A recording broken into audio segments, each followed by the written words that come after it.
Hello friends, welcome to day trader Telugu and good evening. Sensex 16 points gain అయి 53,177 దగ్గర close అయితే Nifty 18 points gain అయి 15,850 దగ్గర క్లోజ్ అయింది.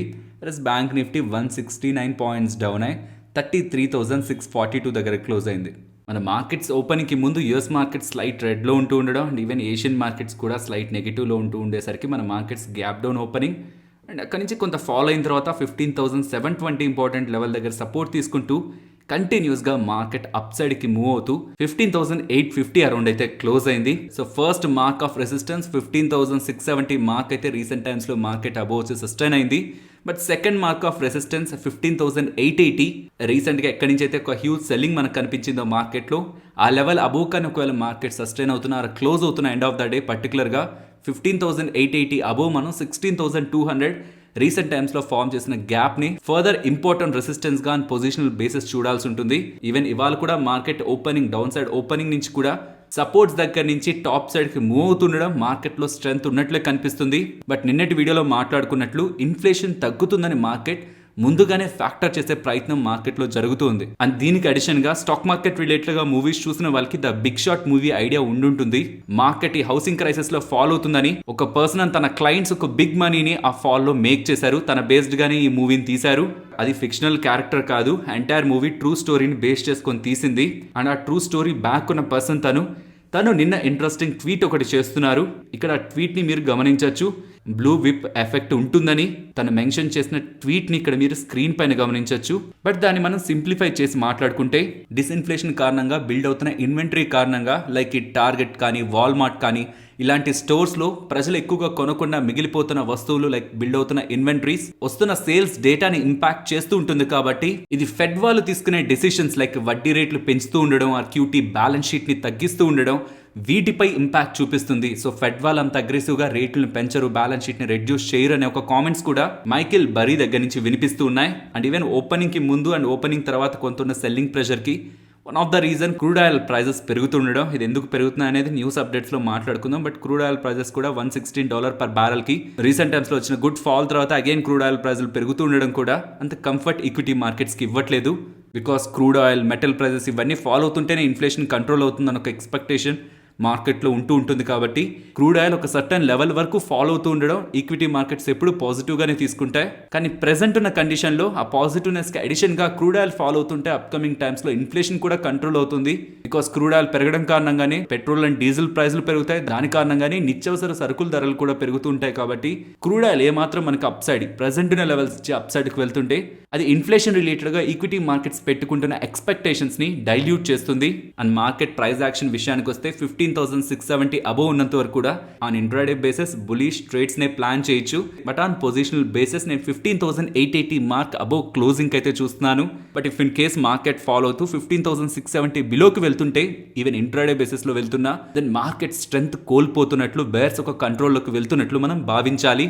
ఫ్రెండ్స్, మేము వీడియోస్కి పెడుతున్న ఎఫర్ట్స్ మీకు వాల్యుబుల్గా అనిపిస్తూ ఉంటే మాత్రం వీడియోని తప్పకుండా లైక్ చేయండి. ఫస్ట్ M&M గురించి మాట్లాడుకోవాలి. వీళ్ళు ఇప్పుడు ఇంకొక కొత్త ఎస్యూవీ వెహికల్ని లాంచ్ చేశారు, స్కార్పియో ఎన్. సో ప్రీవియస్గా M&M వెహికల్ స్కార్పియో ఉండేది కదా, ఎస్యూవీ వెహికల్.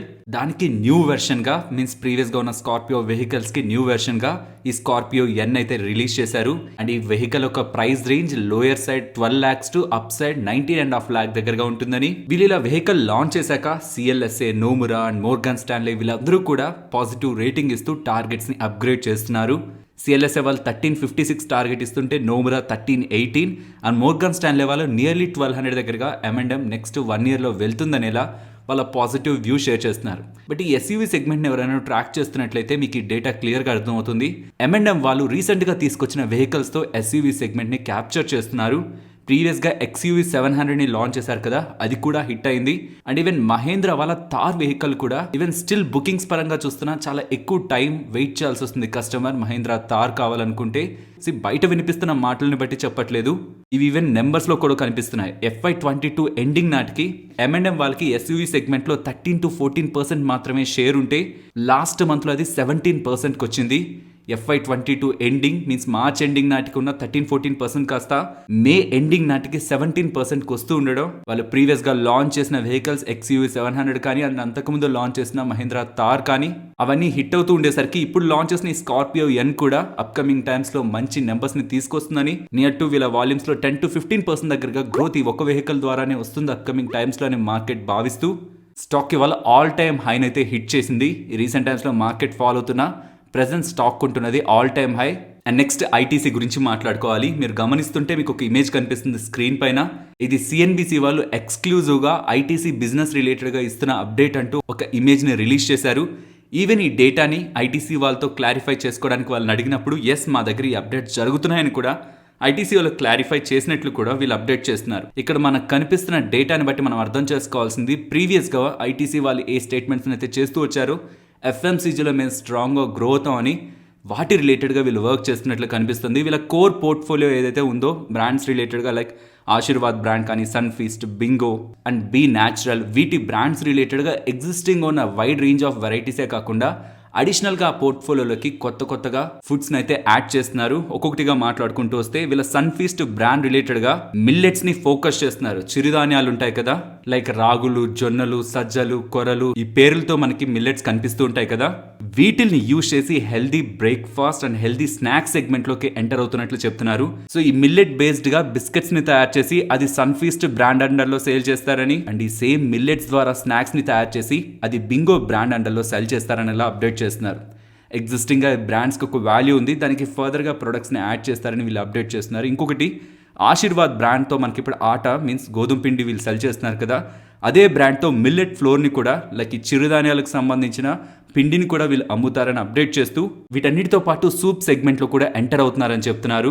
సూప్ అనగానే మనకు గుర్తొచ్చే బ్రాండ్ HUL, హిందుస్థాన్ యూనిలివర్కి సంబంధించిన నార్ సూప్. అది పౌడర్ ఫామ్లో ఉంటుంది. బట్ CNBC వాళ్ళు చెప్తున్నది ఐటీసీ వాళ్ళు తీసుకురావాలనుకుంటున్న సూప్ ప్యాకెట్స్ లిక్విడ్ ఫామ్లో ఉంటాయని, అండ్ ఇప్పటికీ మార్కెట్ లీడర్గా ఉన్న నార్ సూప్ అది కాంపిటీషన్గా మార్కెట్లోకి వస్తుందనేలా CNBC వాళ్ళు ఇలా అప్డేట్ చేస్తూ ఉండడం, ఐటీసీ వాళ్ళు ప్రీవియస్గా మెన్షన్ చేస్తున్న కామెంట్స్కి FMCG స్పేస్లో మేము ఒక స్ట్రాంగ్ ప్లేయర్లా ఎవాల్వ్ అవ్వాలనుకుంటున్నాం, ఉన్న మార్కెట్ షేర్ని స్లోగా గెయిన్ అవుతామని వీళ్ళు చేస్తున్న కామెంట్స్కి వీళ్ళు ప్రీవియస్ క్వార్టర్స్ నుంచి వేస్తున్న స్టెప్స్కి అలైన్మెంట్ అయితే కనిపిస్తుంది. అండ్ నెక్స్ట్ అదానీ పోర్ట్స్ గురించి మాట్లాడుకోవాలి. ప్రీవియస్గా వీళ్ళు JNPT టెండర్లో పార్టిసిపేట్ చేయకూడదని వీళ్ళని డిస్క్వాలిఫై చేశారు. అండ్ వీళ్ళు ఇలా డిస్క్వాలిఫై చేశాక అదానీ పోర్ట్స్ వాళ్ళు బాంబే హైకోర్టులో మమ్మల్ని ఇలా డిస్క్వాలిఫై చేశారు, బట్ మేము పార్టిసిపేట్ చేయాలనుకుంటున్నాం టెండర్లో అని వీళ్ళు బాంబే హైకోర్టులో అపీల్ వేసినప్పుడు దాని రిలేటెడ్గా తీర్పు ఇప్పుడు బాంబే హైకోర్టు చెప్తూ ఆ డిస్క్వాలిఫై చేయడం కరెక్టే, మీరు ఆ టెండర్లో పార్టిసిపేట్ చేయొద్దు and me side a proper reasons లేకుండా ఇలా బాంబే హైకోర్టులో పిల్ వేసిన దానికి 5 lakh పెనాల్టీని పే చేయమని అదానీ పోర్ట్స్కి అగేనెస్ట్గా బాంబే హైకోర్టు వాళ్ళు తీర్పిస్తున్నట్టు ఎకనామిక్స్ టైమ్స్ అండ్ మింట్ వాళ్ళు అప్డేట్ చేస్తున్నారు. నెక్స్ట్ స్టార్ హెల్త్ గురించి మాట్లాడుకోవాలి. స్టార్ హెల్త్ వాళ్ళు IDFC ఫస్ట్ బ్యాంక్ ఎంప్లాయీస్కి ఇన్సూరెన్స్ ప్రొవైడ్ చేయడం కోసం ఒక కార్పొరేట్ పార్ట్నర్గా IDFC ఫస్ట్ బ్యాంక్తో టైఅప్ అయ్యారని, సో దట్ వీళ్ళకి సంబంధించిన ఇన్సూరెన్స్ని ఇప్పుడు IDFC ఫస్ట్ బ్యాంక్ ఎంప్లాయీస్ కూడా వీళ్ళు ప్రొవైడ్ చేస్తారు కాబట్టి ఇది వీళ్ళ బిజినెస్ పరంగా positive. For the same after this update opening పాజిటివ్గానే ఉంది కానీ ఎండింగ్ మాత్రం న్యూట్రల్గా అయింది.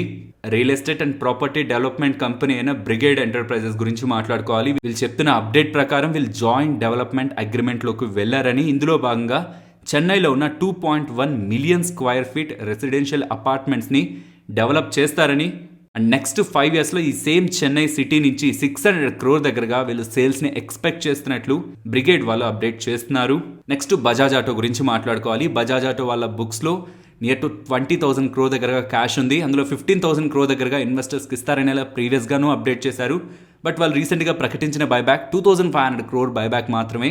దీని రిలేటెడ్గా మార్కెట్లో క్వశ్చన్స్ అయితే అరైజ్ అయ్యాయి. అంత పెద్ద మొత్తంలో డబ్బుల్ని ఇన్వెస్టర్స్కి పంచాలనుకున్నప్పుడు కేవలం 2,500 crore ఎందుకు మీరు బైబ్యాక్గా ఇస్తున్నారనేలా దీనికి మేనేజ్మెంట్ రెస్పాండ్ అవుతూ 2,500 crore బైబ్యాక్ని మేము ప్రెసెంట్ అనౌన్స్ చేసాం, అందులో ప్రమోటర్స్ యొక్క పార్టిసిపేషన్ ఉండదని, and most important 15 crore rupee మేము ఏదైతే ఇన్వెస్టర్స్కి ఇవ్వాలనుకుంటున్నామో అది మా మైండ్లో స్టిల్ ఉందని, ఈవెన్ ఈ బైబ్యాక్ తర్వాత కూడా ఈ 15,000 crore మేము ఏదైతే ప్రీవియస్గా చెప్పామో వాటిని ఇన్వెస్టర్స్కి ఇచ్చే ప్రయత్నంలోనే మేనేజ్మెంట్ ఉంటుందనేలా బజాజ్ ఆటో ఒక ప్రమోటర్స్ అప్డేట్ చేస్తున్నారు. నెక్స్ట్ టాటా మోటార్స్ గురించి మాట్లాడుకోవాలి. టాటా మోటార్స్ వాళ్ళు వాళ్ళ కమర్షియల్ వెహికల్ ప్రైజెస్ని అయితే పెంచుతున్నారు.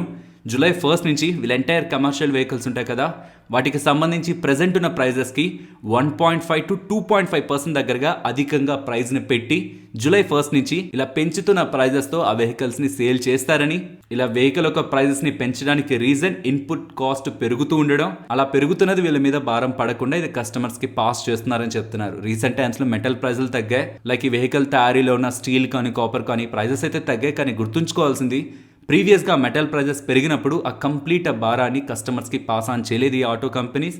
కొంత పోర్షనే చేస్తూ వచ్చాయి. ఈవెన్ స్టిల్ ఇప్పుడున్న ప్రైజెస్తో కూడా అది ఫుల్గా పాస్ ఆన్ అయినట్లు కాదని కంపెనీ మార్జిన్స్ని సెక్యూర్ చేసుకోవడం కోసం ఈ రేట్ హైక్ తీసుకుంటున్నట్లు టాటా మోటార్స్ వాళ్ళైతే అప్డేట్ చేస్తున్నారు. నెక్స్ట్ ఇవాళ మీరు గమనిస్తే క్రూడ్ ఆయిల్ రిలేటెడ్గా ఉండే స్టాక్స్ లైక్ ఓఎన్జీసీ కానీ, ఆయిల్ ఇండియా కానీ, Chennai petroleum and even MRPL స్టాక్స్లో కూడా గుడ్ ర్యాలీ కనిపించింది. దీనికి రీజన్ గ్లోబల్గా పెరుగుతున్న crude oil prices. G7 countries Russian oil పై రిస్ట్రిక్షన్స్ ఆ శాంక్షన్స్ ని విధిస్తాయి. సో రష్యన్ ఆయిల్ పై రిస్ట్రిక్షన్స్ ఆ శాంక్షన్స్ ఉంటుంటే అగైన్ క్రూడ్ ఆయిల్ ఒక సప్లై డిమాండ్ ఇంపాక్ట్ అవుతుందని క్రూడ్ ఆయిల్ ప్రైజెస్ గ్లోబల్ గా మనకి పెరిగాయి. కాబట్టి ఇలా క్రూడ్ ఆయిల్ ప్రైజులు పెరగడంతో వీటి కారణంగా లాభపడిపోయే స్టాక్స్ లో ఇవాళ మనకి ఇలా ర్యాలీ కనిపించింది. ఇంకొక ఇంపార్టెంట్ అప్డేట్ని కూడా మనం ట్రాక్ చేయాలి. సో రష్యన్ ఆయిల్ని కౌంటర్ చేయడానికి ఇరాన్పై ఇప్పటి వరకు విధించిన శాంక్షన్స్ని యూఎస్ వాళ్ళు ఈజ్ చేస్తారా, ఇరాన్ ఆయిల్ని యూఎస్ వాళ్ళు అలో చేస్తారనే ఒక క్వశ్చన్ మార్క్స్ కూడా కనిపిస్తున్నాయి. దానికి తగ్గట్టే ఇరాన్ అండ్ యూఎస్కి సంబంధించిన డెలిగేట్స్ డిస్కషన్లో ఉన్నారని, ఇరాన్ ఆయిల్ని కానీ యూఎస్ వాళ్ళు అలో చేస్తున్నట్లయితే దాని అది క్రూడ్ ఆయిల్ ప్రైజెస్ రిలేటెడ్గా కూలింగ్ ఫ్యాక్టర్ అవుతుంది. Means crude oil prices fall అవుతాయి. బికాస్ రష్యన్ ఆయిల్ పై విధిస్తున్న శాంక్షన్స్ కారణంగా supply and demand mismatch అవుతుంది. డిమాండ్ ఎక్కువగా ఉంటుంది, సప్లై తగ్గుతుందని మార్కెట్ భావిస్తూ ఇప్పుడు క్రూడ్ ఆయిల్ ప్రైజులు పెరుగుతున్నాయి. అండ్ ఎప్పటి నుంచో ఇరాన్ పై విధించిన శాంక్షన్స్ ని యూఎస్ వాళ్ళు తొలగించి క్రూడ్ ఆయిల్ ని అలో చేస్తే దాని అది సప్లై డిమాండ్ మిస్ మ్యాచ్ ని కొంతవరకు కూల్ ఆఫ్ చేస్తుంది. సో అది క్రూడ్ ఆయిల్ ప్రైజెస్ పై కూడా నెగిటివ్ ఇంపాక్ట్ అయితే చూపిస్తుంది. Means crude oil prices down side stabilize అవుతాయి. నెక్స్ట్ నిఫ్టీకి సంబంధించిన ఇండెక్స్ లైక్ సిపిఎస్సి ఇండెక్స్ కానీ, Nifty bank index and Nifty 50 ఇండెక్స్కి సంబంధించిన స్టాక్స్ రిలేటెడ్గా వెయిటేజ్లో అయితే చేంజెస్ జరగబోతున్నాయి. కొన్నిట్లో వెయిటేజ్ పెరగబోతుంది, కొన్నిట్లో వెయిటేజ్ తగ్గబోతుంది. వేటిలో ఎటువంటి వెయిటేజ్ చేంజెస్ జరగబోతున్నాయని ఈ ఎంటైర్ డేటా మీకు ఇక్కడ ఇమేజ్ లో కనిపిస్తూ ఉంటుంది. ఇమేజ్ మార్నింగ్ 9:20 అరౌండ్ మీకు టెలిగ్రామ్ ఛానల్లో ఉంటుంది. అండ్ ఈ అడ్జస్ట్మెంట్ జూన్ 29న లాస్ట్ 30 minutes లో జరుగుతున్న విషయాన్ని మనం గుర్తుంచుకోవాలి. టెలిగ్రామ్లో ఉన్న వాళ్ళు 9:20 అరౌండ్ వెళ్ళి ఇమేజ్ని గమనించండి. And 29 means tomorrow last 30 minutes of trading సెషన్లో వీటి అడ్జస్ట్మెంట్స్ రిలేటెడ్గా ఇంపాక్ట్ ఉంటుంది. కాబట్టి వీటిలో ట్రేడ్ తీసుకున్న వాళ్ళు లాస్ట్ 30 minutesకి ముందే ఆ ట్రేడ్స్ని క్లోజ్ చేయడానికి ప్రయత్నించండి. నెక్స్ట్ జెట్ ఎయిర్వేస్ గురించి మాట్లాడుకోవాలి. స్టాక్ అప్పర్ సర్క్యూట్లో క్లోజ్ అయింది. వస్తున్న అప్డేట్స్ ప్రకారం ఇది బ్లూంబర్గ్ వాళ్ళు అప్డేట్ చేస్తున్నది. జెట్ ఎయిర్వేస్ వాళ్ళు 50 ఎయిర్ క్రాఫ్ట్ దగ్గరగా ఎయిర్ బస్ వాళ్ళ దగ్గర నుంచి కొనబోతున్నారని, ఇందుకోసం $5.5 billion దగ్గరగా ఖర్చు పెడుతున్నారని ఇలా అప్డేట్స్ అయితే కనిపిస్తున్నాయి. సో ఎవరైనా ఇంత పెద్ద మొత్తంలో ఫ్లైట్స్ని కొంటున్నారంటే ఫర్దర్గా బిజినెస్ రిలేటెడ్గా స్ట్రాంగ్ వ్యూ ఉంటూ బిజినెస్ని రివైవల్ చేద్దాం అనుకున్నప్పుడు ఇలాంటి ఆర్డర్స్ ప్లేస్ చేస్తుంటారు. కాబట్టి ఇలాంటి బిగ్ ఆర్డర్స్ ఎయిర్లైన్ కంపెనీస్ దగ్గర నుంచి కనిపిస్తున్నప్పుడు మార్కెట్ పాజిటివ్గానే తీసుకుంటుంది. బట్ ఇలా వస్తున్న ఎయిర్ క్రాఫ్ట్స్ రిలేటెడ్గా కంపెనీ ప్రాపర్ యూటిలైజేషన్తో వాటిని బెటర్గా రన్ చేస్తున్నప్పుడే మనకి అది రిజల్ట్స్లో రిఫ్లెక్ట్ అవుతుంది. కాబట్టి ప్రెసెంట్ ఇలా చేస్తున్న ఆర్డర్తో స్టాక్ ఇవాళ పాజిటివ్గా గెయిన్ అయింది. నెక్స్ట్ అరబిందో ఫార్మా గురించి మాట్లాడుకోవాలి. అరబిందో ఫార్మా వాళ్ళకి సెబీ వాళ్ళు ఒక వార్నింగ్ లెటర్ అయితే ఇష్యూ చేశారు. దీనికి reason 2021 August 2 to August 12 in between US FDA వాళ్ళు అరబిందో ఫార్మా వాళ్ళ యూనిట్ 1 ఏపీఐ మ్యానుఫ్యాక్చరింగ్ ఫెసిలిటీ రిలేటెడ్గా ఇన్స్పెక్షన్ చేశారు. అలా ఆగస్టులో జరిగిన ఇన్స్పెక్షన్ తర్వాత January 14న అరబిందో ఫార్మా వాళ్ళు అలా జరిగిన ఇన్స్పెక్షన్ కి వీళ్ళకి వార్నింగ్ లెటర్ యుఎస్ ఎఫ్డిఏ దగ్గర నుంచి వచ్చిందని ఎలా వాళ్ళు అప్డేట్ చేశారు. కానీ సెబీ వాళ్ళు మెన్షన్ చేస్తున్నది లాస్ట్ ఇయర్ ఆగస్టులో జరిగిన ఇన్స్పెక్షన్ అండ్ దాని తర్వాత యుఎస్ ఎఫ్డిఏ వాళ్ళు ఇష్యూ చేసిన ఆ వార్నింగ్ లెటర్ రిలేటెడ్ గా అరబిందో ఫార్మా వాళ్ళు క్లియర్ గా ఎక్స్చేంజెస్ కి మీన్స్ ఇన్వెస్టర్స్ కి అప్డేట్ చేసే ప్రయత్నం చేయలేదు. యుఎస్ ఎఫ్డిఏ ఒక అఫీషియల్ వెబ్సైట్ లో మాత్రం క్లియర్ గా వీళ్ళ రిలేటెడ్ గా ఉన్న ఇష్యూస్ అన్ని ఉన్నాయి. కానీ వీళ్ళు ఇన్వెస్టర్స్కి తెలిపే దాంట్లో నిర్లక్ష్యం చేశారనేలా వీళ్ళకి వార్నింగ్ లెటర్ ఇస్తున్నారని, ఇంకొకసారి ఇలా ప్రాపర్ డిస్క్లోజర్ చేయకపోతుంటే యాక్షన్స్ వీళ్ళపైన తీసుకుంటారని సెబీ వాళ్ళు ఇలా వార్నింగ్ లెటర్ పంపించారని అరబిందో ఫార్మా వాళ్ళు ఎక్స్చేంజెస్కి అప్డేట్ చేశారు. నెక్స్ట్ నిఫ్టీ అలాగే bank Nifty support and resistance present ఉన్న లెవెల్ నుంచి డౌన్ సైడ్కి వస్తుంటే 15,770 ఇవాళ కూడా మార్కెట్ ఒక డైరెక్షన్లో వెళ్ళాక ఆ లెవెల్ దగ్గర సపోర్ట్ తీసుకొని అగైన్ ఆ డైరెక్షన్లో మూవ్ అయింది. ఇమీడియట్ లెవెల్ అండ్ ఆ బిలో 15,720 మార్నింగ్ తీసుకున్న సపోర్ట్ లెవెల్. ఇక్కడ నుంచి టాప్ సైడ్కి వస్తున్నప్పుడు ఇమీడియట్గా అయితే 15,860 to 880 ఆ లెవెల్ అబోవ్ సస్టైన్ అవుతున్నా క్లోజ్ అవుతున్నా ఫర్దర్గా మార్కెట్ని మనం బులిష్గా చూడొచ్చు. అది ఇంట్రాడే కానీ పొజిషనల్గా కానీ. On positional basis 16,200 next resistance, but on intraday basis 15,980 and 16,090. Next bank Nifty ఇక్కడి నుంచి డౌన్ సైడ్కి వెళ్తుంటే 33,460 అండ్ ఆ బిలో 33,120. ఇక్కడి నుంచి టాప్ సైడ్కి వస్తుంటే 33,940 and above 34,180. Next Nifty option chain data June monthly expiry and next month starting వీక్స్లో ఉన్న కాంట్రాక్ట్ డేటాను గమనిస్తుంటే సైకలాజికల్ లెవెల్స్ అయినా 15,500 to 16,000 ఇన్ బిట్వీనే మార్కెట్లో డేటా అయితే రైట్ అవుతుంది. ఇన్ బిట్వీన్ ఆ లెవెల్స్లోనే మార్కెట్ కమింగ్ డేస్లో ట్రేడ్ అవుతుందని ఎలా కాల్ అలాగే పుట్ రైటర్స్ భావిస్తున్నారు. బట్ నేను క్లోజ్గా గమనిస్తున్నది డౌన్ సైడ్ 15,670 ఆ బిలో వెళ్తుందా లేదు అప్ సైడ్ 15,880 అబో వచ్చి క్లోజ్ అవుతుందా. ఈ 200 పాయింట్ రేంజ్ బ్రేక్అవుట్ని అయితే నేను గమనిస్తున్నాను. ఫైనలీ ఇది ఫ్రెండ్స్ మన వీడియో నచ్చిందా? నచ్చితే వీడియోని లైక్ చేయండి ఫ్రెండ్స్. అండ్ ఈ వీడియో మన వాళ్ళకి యూజ్ అవుతుంది అనుకుంటే తప్పకుండా షేర్ చేయండి. అండ్ మన ఛానల్ని సబ్స్క్రైబ్ చేయనట్లయితే ఛానల్లో ఉన్న కంటెంట్ని గమనించండి. ఇఫ్ ఆ కంటెంట్ మీకు యూస్ఫుల్గా ఉంది అనుకుంటేనే ఛానల్ని సబ్స్క్రైబ్ చేసి పక్కనే ఉన్న బెల్ ఐకాన్ని క్లిక్ చేయండి. మరొక ఇంట్రెస్టింగ్ వీడియోతో మళ్ళీ మీ ముందుకు వస్తాను. అంతవరకు టేక్ కేర్. జై హింద్.